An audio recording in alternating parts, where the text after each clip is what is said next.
Assalamualaikum warahmatullahi wabarakatuh. Ini saya di kantornya PPIM dan mau ngobrol dengan yang punya riset. Wah, yang punya riset. Iya. Oke. Yang punya riset. Yang meriset. Yang meriset untuk kita bisa lebih tahu secara utuh apa riset tersebut. Karena yang saya sampaikan pertama tidak utuh, hanya sebagian-sebagian saja, dan yang kedua karena saya kan bukan yang punya risetnya, jadi mending langsung. Nah, langsung saja saya sudah bersama Ibu Iim Halimatus Sa'diyah. Beliau ini adalah koordinator penelitian di penelitian tersebut, tapi lebih jelasnya kita langsung tanya. Apa kabar Ibu Iim? Alhamdulillah baik. Alhamdulillah. Ibu Iim, posisi Ibu Iim sebagai apa? Kalau di PPIM saat ini saya sebagai koordinator penelitian. Jadi PPIM ada beberapa program penelitiannya. Nah, dalam yang saya koordinatori itu risetnya lebih ke media and religious trend. Jadi mengkaji tentang media dan agama lah gitu singkat. Tren dalam keberagamaan. Iya, tren keberagamaan.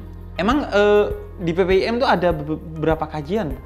Ada beberapa ya, ada yang terkait Convey, itu program sendiri, terus ada juga kajian terkait manuskrip keislaman klasik Nusantara, itu juga ada proyek sendiri. Jadi itu beda-beda orang. Nah, kalau yang saya kebetulan menggawangi istilahnya ya, mengkoordinatori proyek media and religious trend ini. Nah, kemarin sudah saya sempat bocorin Bu, tentang PPIM. Nah, tapi kan kita sekarang ini ingin versi banjirnya. Nah, bocorannya udah, sekarang banjirnya. PPIM itu sendiri sejak kapan dan apa, Bu? Atau mungkin dari singkatannya dulu, PPIM itu apa sih? PPIM itu Pusat Pengkajian Islam dan Masyarakat. Islam dan Masyarakat. Jadi ini kayak lembaga penelitian semi otonom di bawah Universitas Islam Negeri Syarif Hidayatullah Jakarta yang didirikan sejak tahun 1995. Jadi sudah cukup. Memang kerjanya cuma neliti aja? Kita juga ada program lain ya, ada intervensi kebijakan, ada training-training, tapi core utamanya memang penelitian riset itu. Nah, hasil penelitian itu kalau memang dibutuhkan ada action, ada aksinya, kemudian terlibat dalam beberapa aksinya. Karena kita percaya misalnya terkait kebijakan ya, kebijakan itu perlu dilandasi oleh basis data yang kuat, sehingga kebijakan itu nggak hadir tiba-tiba gitu, tapi ada fakta atau data di lapangan yang menunjukkan pentingnya kebijakan ini seperti apa. Benar, nggak tiba-tiba bangun tidur, saya pengen bikin ini. Nggak dong, harus berdasarkan data. Dan ini menarik sekali karena gini,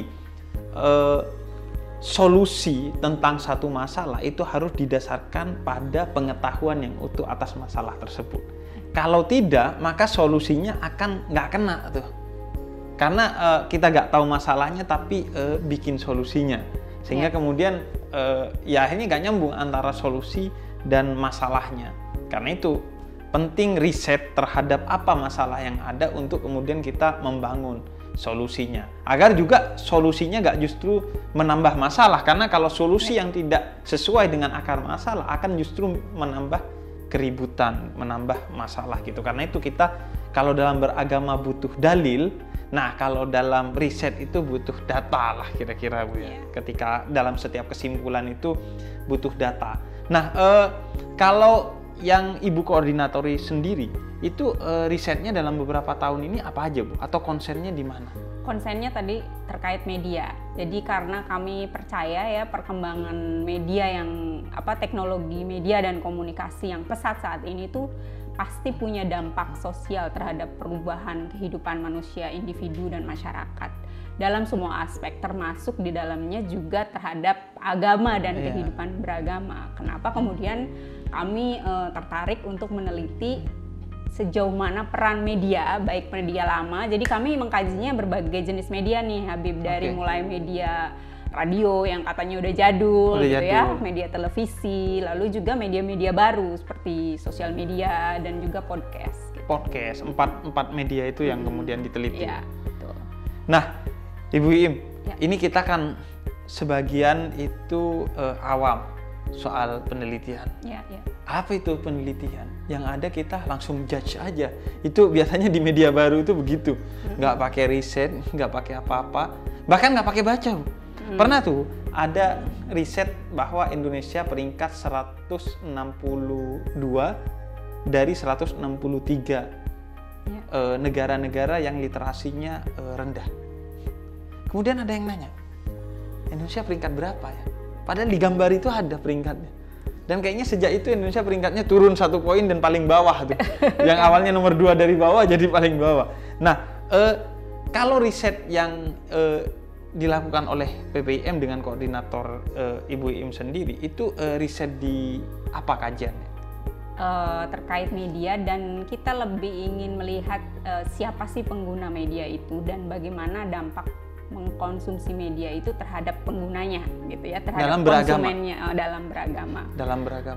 Dan karena kami juga ingin membuat statement bahwa hasil penelitian ini memang mengikuti prosedur penelitian yang baik gitu ya, dan bisa digeneralisasi dalam konteks nasional.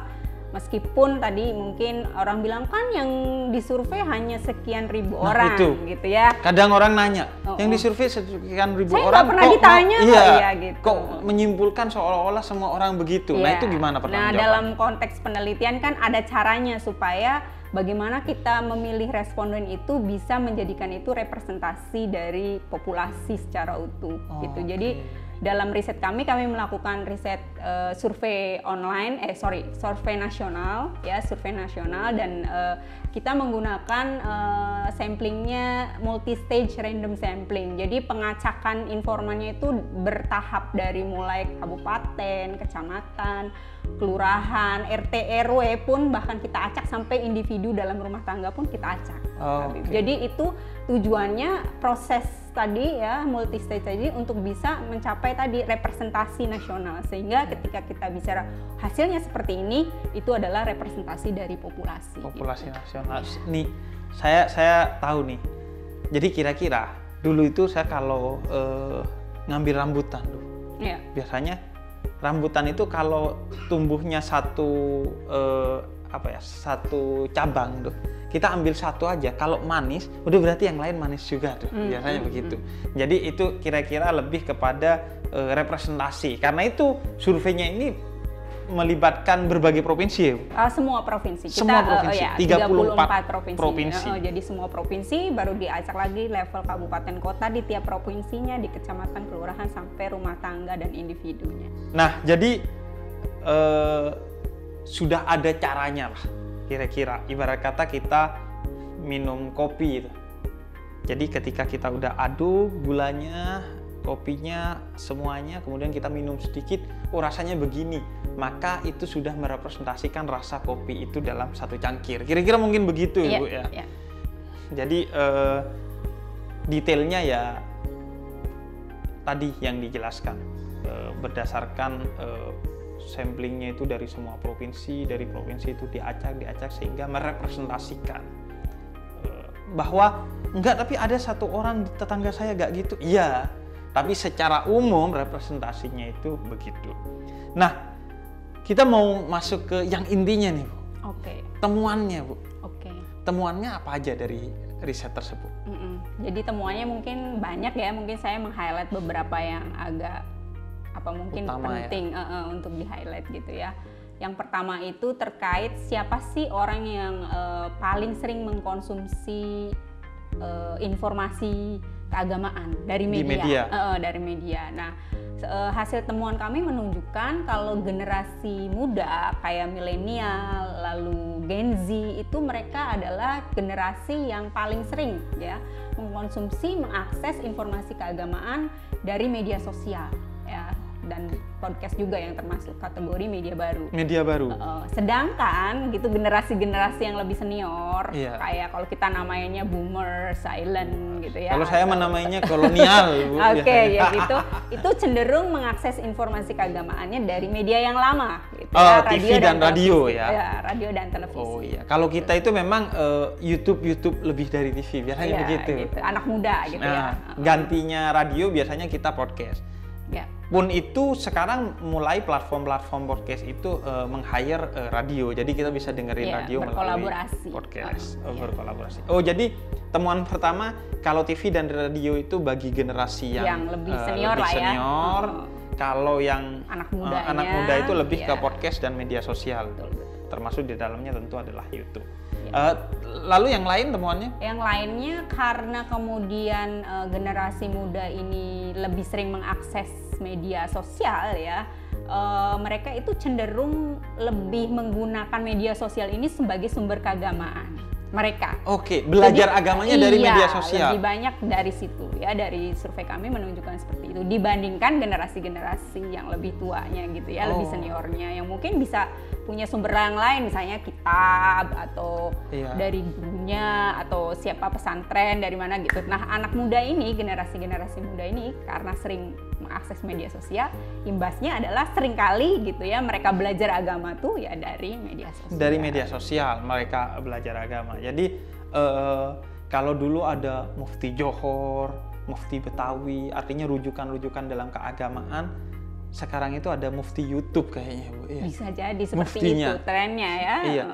Jadi di kalangan anak muda. Di kalangan anak muda belajar agamanya dari media sosial. Nah, kalau orang tua itu tetap belajar agama melalui TV dan radio atau enggak? Iya, dibandingkan generasi yang muda, mereka lebih cenderung mengakses radio dan televisi untuk belajar agama. Di samping juga mereka mengakses kayak pengajian kita. Iya. Jadi kalau anak muda memang lebih condongnya kepada media sosial. Oke. Ya. Mungkin itu instan ya, lebih mudah gitu. Tapi kan dalam konteks belajar agama tuh kan ada apa ya? Maksudnya kalau cuma merefer pada media sosial, iya pasti ada kedangkalan. Iya, bisa jadi begitu. Kedangkalan. Gitu ya. Dan ini tapi walaupun dangkal belajarnya cuma media sosial, ngototnya itu nggak kalah sama yang nyantri loh biasanya. Gitu ya? Kalau berdebat itu, kayak merasa yang paling bener udah. Nah, apalagi Bu temuannya? Terus temuan lainnya ini, jadi kami juga kan meneliti apakah jadi kalau media itu kalau bahasanya orang komunikasi dan sebagainya punya efek kultivasi. Apa tuh kultivasi? Efek menanamkan, kalau dalam konteks keagamaan mungkin menanamkan nilai gitu, menanamkan pandangan keagamaan seseorang. Jadi kita juga ingin melihat apakah semakin sering seseorang itu mengakses satu media, maka pandangan keagamaannya seperti apa gitu. Nah, kami juga mencoba meneliti jenis-jenis media yang biasa dikonsumsi publik itu seperti apa sih? Apakah media yang punya kecenderungan konservatif, yang cukup moderat, liberal dan sebagainya, dan apa hubungannya dengan pandangan keagamaan mereka sendiri gitu. Dan hasilnya tegak lurus. Hasilnya kami menemukan bahwa mereka yang memang sering mengakses, jadi semakin sering mereka mengakses media-media konservatif, itu kita lihat memang tingkat konservatisme mereka lebih tinggi gitu ya. Ketimbang mereka yang sering mengakses informasi-informasi keagamaan yang moderat. Nah, yang moderat ini sebaliknya, semakin mereka mengakses media-media yang punya pandangan yang moderat, itu tingkat konservatismenya justru rendah gitu. Di satu sisi ini temuannya ada dua implikasi ya, Habib. Artinya gini, bahwa kalau memang keterpaparan itu punya dampak, semakin sering tadi ya, maka dia akan makin terpapar konservatif, dia makin konservatif. Kalau dia mungkin terpapar moderat, dia semakin moderat. Tapi sisi lainnya adalah jangan-jangan ya, media sosial sekarang kan ada algoritmanya ya, ada istilahnya echo chamber gitu. Bisa jadi orang nyari sesuai dengan yang sudah dia miliki gitu. Ya. Jadi misalnya kalau saya konservatif ya saya cari media-media konservatif untuk mengkonfirmasi pandangan saya. Atau kalau saya sudah moderat, maka saya merasa saya moderat, saya carinya ya media-media yang moderat. Nah, bisa jadi ada dua kemungkinan itu gitu kami. Nah, jadi itu efek media sosial kan seperti itu. Tapi secara umum keduanya itu sama-sama efek dari media sosial.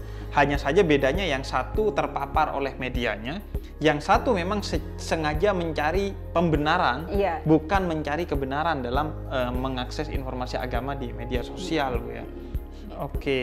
Nah, ada ini lagi temuan lain? Secara umum yang mungkin perlu di-highlight itu ya, terkait itu. Jadi kami kami menganggap penting diversifikasi konten media gitu.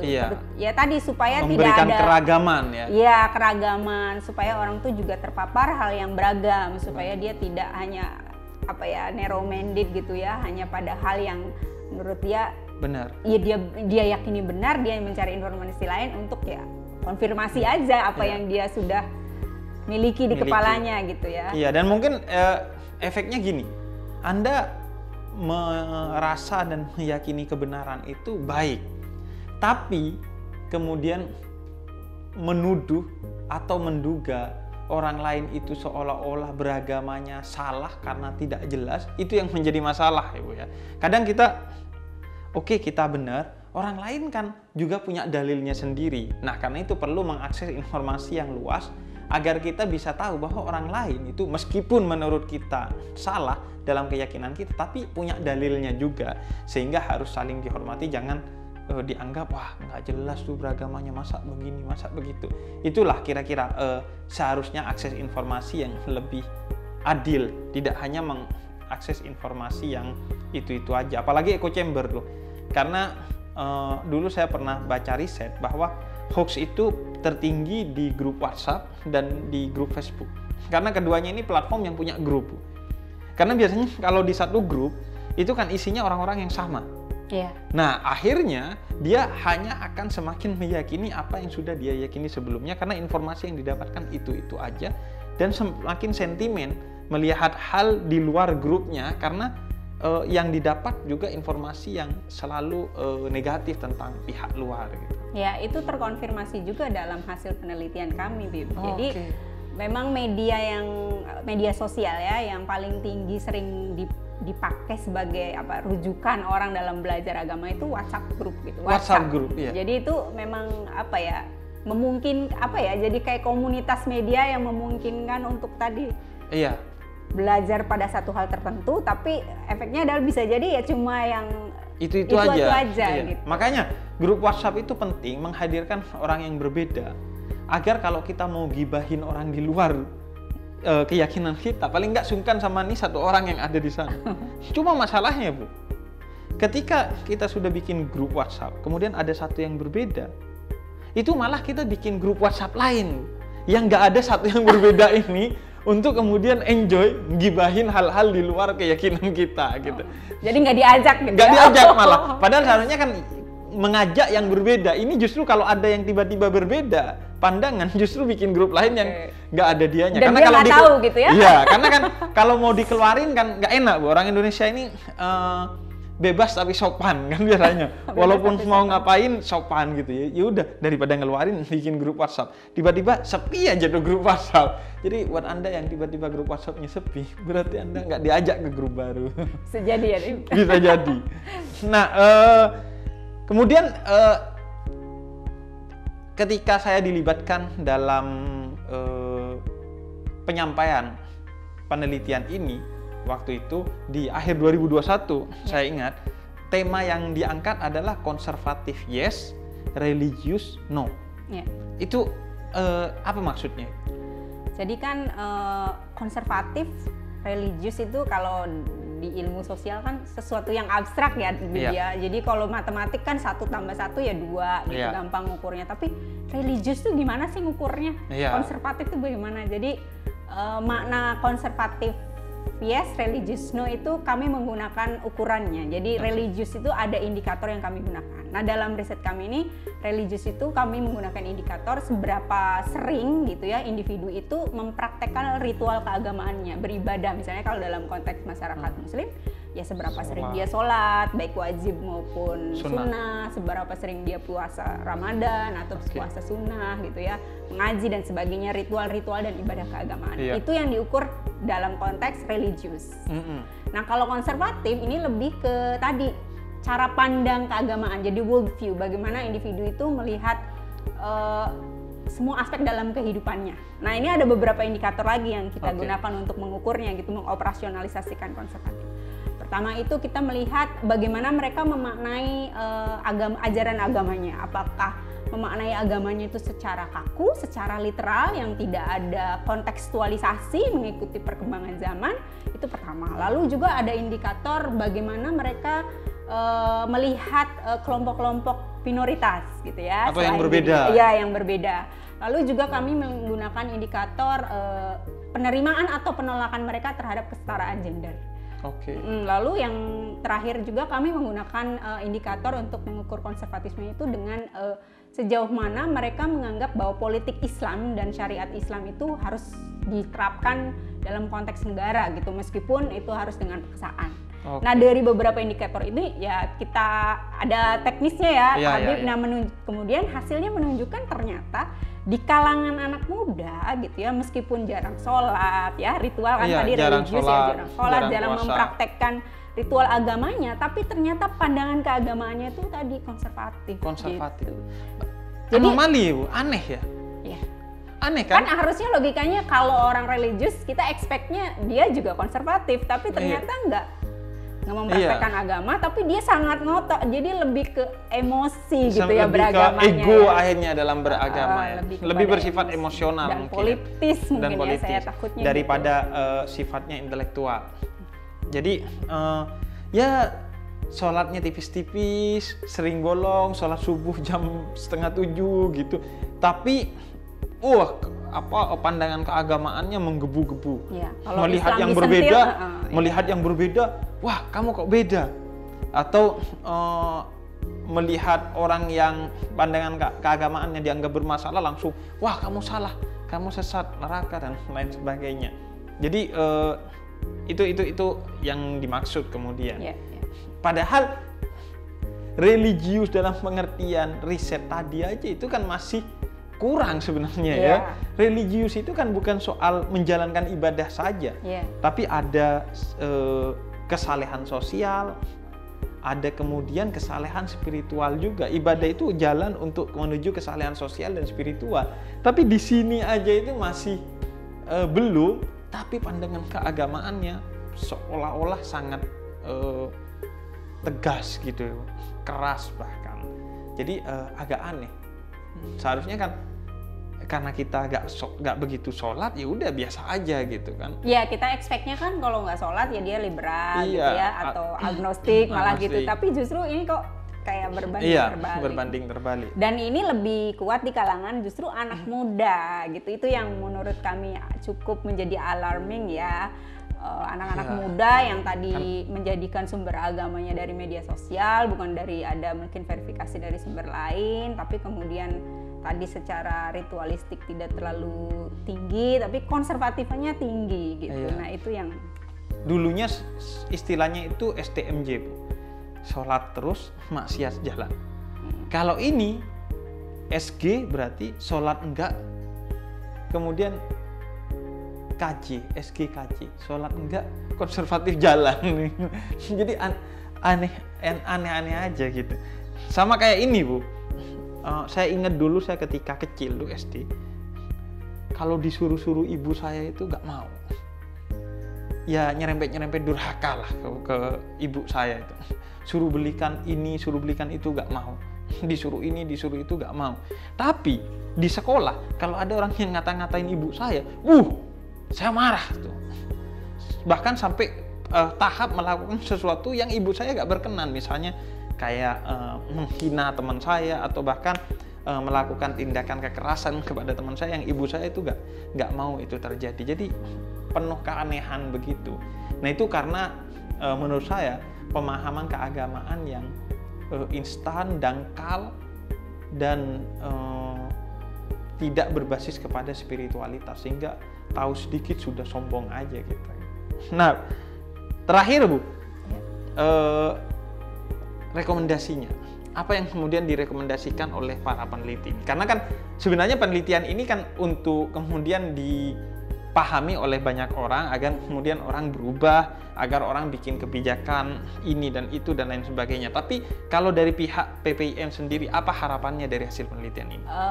Dalam konteks konten-konten media sosial yang sekarang susah dikontrol ya, dalam artian freedom of speech, kebebasan mengekspresikan apa yang ada di pikirannya itu terjadi, ya kami sih mengharapkan tadi muncul konten-konten yang beragam gitu ya, yang tidak hanya mengedepankan yang konservatif, tapi juga perlu didorong nih misalnya teman-teman yang moderat, yang kalangan lain gitu ya, untuk juga aktif gitu ya, mensuarakan ide dan pemikiran mereka di media-media sosial, supaya tadi generasi muda juga akhirnya terpapar pada pandangan-pandangan yang beragam tadi. Betul. Supaya mereka bisa menilai sendiri perbedaan itu seperti apa gitu ya.